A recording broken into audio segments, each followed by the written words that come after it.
स्वागत है दोस्तों। तो आज की ये वीडियो हमारे पिछले डे 15 के जो पीवाईक्यू रिसर्च प्रोग्राम था उसी का एक कंटिन्यूएशन है, उसी का एक हिस्सा है। क्योंकि पिछले जो अपनी वीडियो है वो हमने यहाँ पे छोड़ दी थी और उसमें कुछ बहुत इंपॉर्टेंट डिस्कस किए थे कॉन्सेप्ट्स। अगर आपको मतलब प्रायोरिटी सेक्टर लेंडिंग समझ नहीं आ रहा है, ये अर्बन कोऑपरेटिव बैंक में कभी ये 40% बता देते हैं, 45 कभी 50 बता देते हैं, कितना टारगेट है इनका, इस चीज को अगर समझना है, ये टारगेट को समझना है कि लीनियर हम एक एक साल में कितना टारगेट लेकर चल रहे हैं और ये सब चीजें राइट। तो पिछले लेक्चर में ऑलरेडी कवर हुई है एमएसएमई डेवलपमेंट एक्ट, पूरा एक्ट, क्योंकि इस साल इस पे क्वेश्चन पूछा हुआ था। इसके सबसे रिलेवेंट जो प्रोविजन है पिछले लेक्चर में ऑलरेडी कवर हुए हैं, पिछले वीडियो में। You can visit that video also. And then ये सबसे इंपॉर्टेंट डिस्कवरी है। अगर ये हैने गुया सालमिनी कोला करके कोई चीज अगर आपके प्री में अपियर हो तो ये सब चीजें ऑलरेडी हमने पिछले लेक्चर में देखी थी। सबसे wonderful features red blood cells के बारे में, ठीक है। ये फीचर्स जिस पे अच्छा क्वेश्चन आपके बन सकता है कि ये रेस्पिरेट नहीं करती है, कोई सांस नहीं लेती है, ठीक है, इनमें कोई माइटोकॉन्ड्रिया नहीं, कोई न्यूक्लियस नहीं, ये सब चीजें ऑलरेडी हमने पीछे कवर कर दी थी, लेकिन फिर ये बीच में छूट गया था। इसीलिए राइट, ये एक छोटी सी वीडियो रहेगी, 6-7 मिनट की वीडियो। इसमें कोशिश की जाएगी, लेकिन बहुत कुछ इंपॉर्टेंट कॉन्सेप्ट यहाँ पे भी हम डिस्कस करने की कोशिश करेंगे। हिंदी माध्यम के लिए यहाँ पे छोटू क्वेश्चन आपके लिए दिया गया है, पॉज करके आप देख सकते हैं। क्वेश्चन ये कह रहा है, 2023 का क्वेश्चन है कि सेंट्रल बैंक डिजिटल करेंसीज के बारे में। ये एक डायरेक्ट हिट था। सीबीडीसी हमने बहुत कॉम्प्रिहेंसिवली कवर किया हुआ है अपने, और ये मतलब एक हलवा क्वेश्चन था, इसमें कुछ टेक्निकल इन्फॉर्मेशन आपसे पूछ नहीं रही थी, कॉमन सेंस वाले क्वेश्चन थे। लेकिन सीबीडीसी हमने पूरे एक लेक्चर में कवर किया हुआ है, राइट। पिछले जो भी ठीक है 2023 के प्रीलिम से पहले के, राइट। तो ये क्वेश्चन कह रहा है कि it is possible to make payments in a digital currency without using US dollar और स्विफ्ट सिस्टम। ये जो स्विफ्ट सिस्टम है ना ब्रो, ये बहुत ही ज्यादा न्यूज में था, ठीक है। न्यूज़ में इसलिए क्योंकि रिसेंटली स्विफ्ट की वजह से, जो कि society for world wide interbank financial transaction, ठीक है, ये एक सोसाइटी है। यहाँ से अच्छा क्वेश्चन आपके बन सकता है स्विफ्ट सिस्टम पे। इनफैक्ट इन्होंने इस साल जो ईपीएफओ का क्वेश्चन आया हुआ था उस पर बहुत ही अच्छा क्वेश्चन इन्होंने डाला हुआ था स्विफ्ट सिस्टम पे, कि रशिया को इससे बैन कर दिया गया था यूक्रेन इन्वेजन की वजह से। और स्विफ्ट सिस्टम बेसिकली राइट, ये एक ऐसा सिस्टम है जिसमें कोई ट्रांजेक्शन नहीं हो रही है, कोई पैसा नहीं जा रहा होता है, बस इन्फॉर्मेशन ऑफ ट्रांजेक्शन जारी होती है, इन्फॉर्मेशन शेयर की जाती है from one bank to the other bank. And SWIFT SWIFT system में इंपॉर्टेंटली सिर्फ बैंक इसका मेंबर नहीं है, इसमें फाइनेंशियल इंस्टीट्यूशन भी मेंबर्स हैं, एनबीएफसी इसमें मेंबर्स हैं, ठीक है। आपके जो शेयर मार्केट्स हैं डिफरेंट डिफरेंट, उनको मार्केट रेगुलेटर्स वो इसके मेंबर्स हैं, राइट। तो स्विफ्ट सिस्टम एक ओवरऑल एक अम्ब्रेला ऑर्गेनाइजेशन है जिसके मेंबर बहुत सारे इंस्टीट्यूशन है, not just banks, many other institutions, financial sector institutions, they are a part of it. And definitely yes, it is possible। देखो सेंट्रल बैंक डिजिटल करेंसी एक crypto based currency बनाने की बात चल रही है। आप मुझे कमेंट सेक्शन में बताएंगे चाइना की एक सेंट्रल बैंक डिजिटल करेंसी है, ठीक है। तो उस करेंसी का नाम क्या है ये आप मुझे कमेंट सेक्शन में बताएंगे। अब इंडिया में भी सीबीडीसी लाने की बात चल रही है, और सीबीडीसी बिल जो है रिसेंटली पास हुआ भी था, आई थिंक ये अब एक्ट बन गया है। और इसके अकॉर्डिंग इंडिया में अगर किसी को भी डिजिटल करेंसी ट्रेड करनी है, that is allowed, trading is allowed, लेकिन डिजिटल करेंसी इंडिया के अंदर इशू करने का जो अधिकार, exclusive power, sole power has been given to RBI. तो RBI is now planning to launch a central bank digital currency that is a centralised currency, centralised currency mechanism under the RBI regulation, जिसमें कि हर एक digital currency या फिर digital रूपी को, ठीक है, इसके लिए आप मुझे बताएंगे कि ई रूपी और ई रूपी, ठीक है, इनके बीच क्या डिफरेंस है। ये ई रूपी तो मैं आपको बता दूं, यही है इंडिया की central bank digital currency, online या इलेक्ट्रॉनिक रूपी। इसकी जो वैल्यू है it is kept at par with the physical currency, समझ रहे हो। तो ये वॉलेटाइल नहीं है। सेंट्रल बैंक डिजिटल करेंसी का एक फायदा ये है कि ये उतनी वॉलेटाइल नहीं है जैसे कि आपका बिटकॉइन वगैरह हो गया, कोई दूसरी चीज होगी। ये ई रूपी क्या चीज है ये आप मुझे कमेंट सेक्शन में बताएंगे। और ये देखो, a digital currency can be distributed with a condition programmed to it in such a way that time frame में आप इसे सर्टेन टाइम फ्रेम में ही इसे स्पेंड करो। डेफिनेटली यस भैया, प्रोग्रामिंग बेस्ड करेंसी है तो कुछ भी आप इसका बना सकते हैं, समझ रहे हो, कोई नया फीचर इसमें ऐड कर सकते हैं just by adding programming to it. ये बहुत ही कॉमन सेंस वाले क्वेश्चन थे। And programming can do anything. If you can use programming to hack even the supercomputers or even quantum computers which are possibly hackable in the future also, then programming can be used for anything, even to make such currency which can be used within a definite time frame and uh, for a definite purpose only, right? So this is possible. So can be used? Definitely yes. There are immense possibilities, both one and two. This is the right answer. आप मुझे comment section में बताएंगे ये ई रूपी क्या चीज है, ये जरूर बताना, राइट।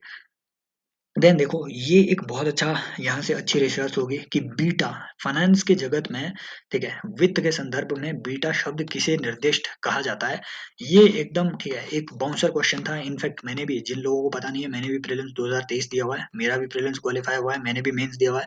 पिछले साल भी मेरा प्री था, ठीक है, तो पिछले साल भी मैंने प्री क्वालिफाई किया 117 मार्क्स से, ठीक है, पिछले साल भी मेंस था।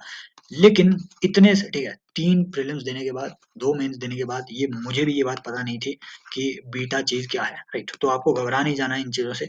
तो अगर वो पूछ रहा है बीटा क्या है और आपको पता नहीं है, डेफिनिटली मुझे भी ये कोई चीज़ इसके बारे में पता नहीं थी कि बीटा क्या है फाइनेंस के जगत में। ये देखो पहला ऑप्शन कह रहा है the process of simultaneous buying and selling of an asset from different platform, ठीक है? अलग-अलग प्लेटफॉर्म से आप जो है एक एसेट को साइमल्टेनियसली बाय और सेल कर रहे हो, क्या ये बीटा है? तो नो, ये भी इसकी एग्जैक्ट डिस्क्रिप्शन नहीं है। An investment strategy of a portfolio manager to balance the risk versus the reward, right? तो इसे आप कहते हैं हेज इन्वेस्टमेंट, ठीक है? अगर आपको बोले कि हेज फंड क्या है या फिर हेज इन्वेस्टमेंट क्या होती है, हेज फंड्स आर बेसिकली ऐसे फंड्स जो कि बैलेंस करते हैं रिस्क को हेज करने के लिए हेज फंड क्रिएट किए जाते हैं। जो भी आपका जो है पोर्टफोलियो मैनेजर रहता है, वो डिफरेंट डिफरेंट ऐसे डिफरेंट डिफरेंट पोर्टफोलियो में, फॉर एग्जांपल उसके पास, ठीक है, वो कुछ ऐसे पोर्टफोलियो में इन्वेस्ट कर देगा एक ऐसी कंपनी में जो छोटी कंपनी है, फंडामेंटल स्ट्रांग नहीं है, लेकिन पॉसिबिलिटी है कि वो मार्केट में बहुत ही ज्यादा रिटर्न्स दे दे, लेकिन हो सकता है कि ये लॉस में भी चले जाए। तो हेज करने के लिए हेज फंड वाले जो मैनेजर है वो क्या करेंगे, कुछ अपना पैसा बड़ी कंपनियों में भी लगा देंगे ताकि एटलीस्ट एक सेक्शन उनका सिक्योर रहे, एक सेक्शन सिक्योर रहे, प्रॉफिट भी होता रहे और लॉस भी अगर उनके जाए तो कम से कम पैसा खड़ा रहे। सो दिस इज हेजिंग की technique. Then a type of systemic risk that arises where the perfect hedging is not possible, where the I don't think ये किस चीज की ये डिस्क्रिप्शन है, सिस्टमिक रिस्क वगैरह की यहाँ पे बात हो रही है। ये है इसकी एग्जैक्ट डिस्क्रिप्शन कि numeric value that measures the fluctuations of stock to exchanges in the overall stock market. या ओवरऑल स्टॉक मार्केट, मान लो आपका बीएसई सेंसेक्स, ठीक है, बीएसई सेंसेक्स अगर आपका 350 अंक हाई गया है आज, लेकिन वहां पे लिस्टेड अगर आपकी, राइट, अगर मान लो ठीक है, अगर मान लो टाटा की कोई कंपनी है, टाटा का कोई स्टॉक है, वो नीचे डिक्लाइन कर गया, तो उसका जो बीटा होगा कंसीडर किया जाएगा कि वो माइनस में जा रहा है। So beta is in minus. तो ये है फाइनेंस का टर्म कि भैया अगर आपके मान लो, समझ लो कि स्टॉक मार्केट में जो चेंज आ रहे हैं उसके रिस्पेक्ट में किसी एक पर्टिकुलर पर्टिकुलर स्टॉक में कैसे चेंज आ रहे हैं, पॉजिटिव या नेगेटिव, उसे आप कहेंगे बीटा, बीटा चेंज, ठीक है। तो beta is basically a concept that measures the expected move in the stock relative to the movement in the overall market. है। बीटा ग्रेटर देन 1 सजेस्ट कि स्टॉक जो है मोर वॉलेटाइल है देन द ब्रॉडर मार्केट, और beta अगर less than 1 है तो माना जाएगा कि वो लोअर है वॉलेटिलिटी में, राइट। अगर वो एक से ज्यादा आता है, अगेन इसे कैसे कैलकुलेट करते हैं हमें कुछ नहीं इसका याद रखना है। और ये भी साथ में है कि कैपिटल एसेट प्राइसिंग मॉडल का ये एक हिस्सा है, कंपोनेंट है, जो कि ये मेजर करता है कि हाँ कैपिटल के, जब आप मान लो किसी ने एसेट प्राइसिंग किसी किसी एक पर्टिकुलर स्टॉक की करनी हो, कैपिटल एसेट एसेट प्राइसिंग करनी हो, तो वो ये भी देखेगा कि वो कितना वॉलेटाइल है। तो अगर बीटा उसके एक से ज्यादा आ रहा है तो वो ज्यादा वॉलेटाइल है, इट मीन्स हो सकता है मार्केट ऊपर जा रहा हो, ये नीचे आ रहा हो। और अगर 1 से कम आ रहा है तो मतलब अगर मार्केट ऊपर जा रहा है तो बीटा भी ऊपर ही जाएगा, कम कमी है इसके वॉलेटाइल में, वॉलेटिलिटी में, और जो जितना कम वॉलेटाइल वो उतना सिक्योर, हालांकि उसके जो है रिटर्न्स उतने कम भी मिलेंगे आपको, right. Less volatility means less risk, less returns also. Beta लेकिन जो है ये एक बहुत ही ज़्यादा बेटर इंडिकेटर नहीं है। शॉर्ट टर्म के लिए ज़रूर है लेकिन लॉन्ग टर्म के लिए उतना अच्छा रिस्क को स्पेकुलेट नहीं कर पाता है। ऐसे ही एक अल्फा टर्म है, यहाँ से क्वेश्चन बन सकता है अल्फा क्या है? Alpha is basically used for representing the excess return.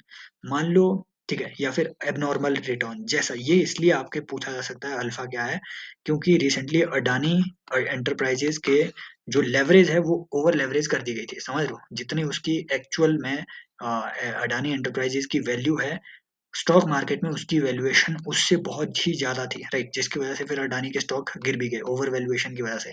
तो ये जो सब चीजें हैं, फॉर एग्जांपल बायजूस है, बायजूस, ठीक है, आई थिंक 10-12 बिलियन डॉलर का था, उसकी एक्चुअल वैल्यूएशन 2 से 3 करोड़ 2 से 3 बिलियन डॉलर लग रही थी। तो इस वजह से उसकी जो जो स्टॉक की वैल्यू है एकदम से वो नीचे गिर गई, हालांकि उनका कोई भी आईपीओ नहीं आया हुआ है, लेकिन फिर भी मार्केट में उसकी वैल्यू नीचे गिर गई। तो ऐसे जो एक्सेस रिटर्न होते हैं मार्केट में अगर कभी आ रहे हो, एबनॉर्मल रेट ऑफ रिटर्न, उसे हम अल्फा से डेजिग्नेट करते हैं। बीटा के साथ ही इसे भी कैलकुलेट किया जाता है, ठीक है, इन कंजंक्शन विद बीटा, राइट। कि अगर कोई कोई जो स्टॉक है अगर वो उसका बीटा अधिक है, इट मीन्स वो जो है वो बहुत ही ज्यादा वॉलेटाइल है, राइट। देयर इज पॉसिबिलिटी कि उसमें बहुत ही ज्यादा, ठीक है, क्योंकि वो रिस्क है उसमें वॉलेटिलिटी है, so there is a possibility कि उसमें बहुत ज्यादा रिटर्न भी मिले और बहुत ज्यादा लॉस भी मिले। तो उस हिसाब से जब उसमें बहुत ज्यादा रिटर्न मिल रहे होंगे तो उस अनएक्सपेक्टेड रिटर्न को हम कहेंगे alpha, right. So this is your basically little bit of research on PYQs. I hope these PYQ sessions are helping you.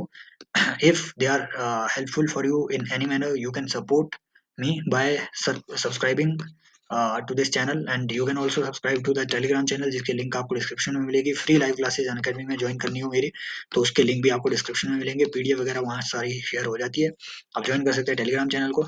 Subscribe कीजिए। If you think that this channel is of any use for you, you can I mean you are requested to share these video links to more and more aspirants, okay, with more and more aspirants, so that the channel can grow its reach, right? Thank you so much. Let us grow organically, me and you, both and all together. Thank you so much. Take care. Bye bye. As always, love you all.